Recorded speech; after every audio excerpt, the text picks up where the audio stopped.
పల్నాడు జిల్లా రాజుపాలెం మండలం గణపవరం గ్రామంలో అమానుష ఘటన వెలుగు చూసింది. బలిజేపల్లి గ్రామానికి చెందిన నలుగురు యువకులను గదిలో బంధించి ఇంకెంతమంది యువకులు చిత్రహింసలకు గురిచేసి దాడికి పాల్పడ్డారు. గణపవరం గ్రామంలోని వైన్ షాప్ వద్ద జరిగిన గొడవ కారణంగా తమపై దాడికి పాల్పడ్డారని బాధిత యువకులు తెలిపారు. దాడిలో గాయపడిన యువకులు సత్తెనపల్లి ఏరియా ఆసుపత్రిలో చికిత్స పొందుతున్నారు. అనంతరం పోలీసులు కేసు నమోదు చేసుకుని దర్యాప్తు చేస్తున్నారు.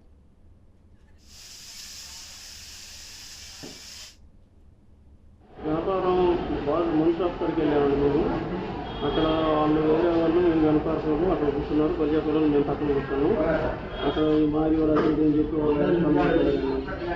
ఆడికి వెళ్ళిన తర్వాత మాది అని చెప్పి మేము బయటకు వచ్చేసామండి. వచ్చిన మళ్ళీ వాళ్ళ ఫోన్ చేసి మాది నాకు అని చెప్పి కొట్టుకుంటూ తీసుకెళ్ళారు అన్నాడు. సెంటర్ తీసుకెళ్ళారు కొట్టుకుంటూ. బలిజేపల్లి గణపారం ముందు అక్కడికి వెళ్తే వాళ్ళు గొడవ పడ్డంటే మేము అడ్డం పోయినందుకు పొలం పేరుతో మమ్మల్ని కొట్టుకుంటా పడేసి ఆడగొట్టి మళ్ళీ కొట్టుకుంటా రోజంతా లాక్కపోయి ఒక గదిలో పెట్టి కొట్టి గంట సేపు 50 మంది దాకా పెట్టి కొట్టారు సార్. కొట్టి చెల్లులు కూడా లేవు సార్ మా కాడ.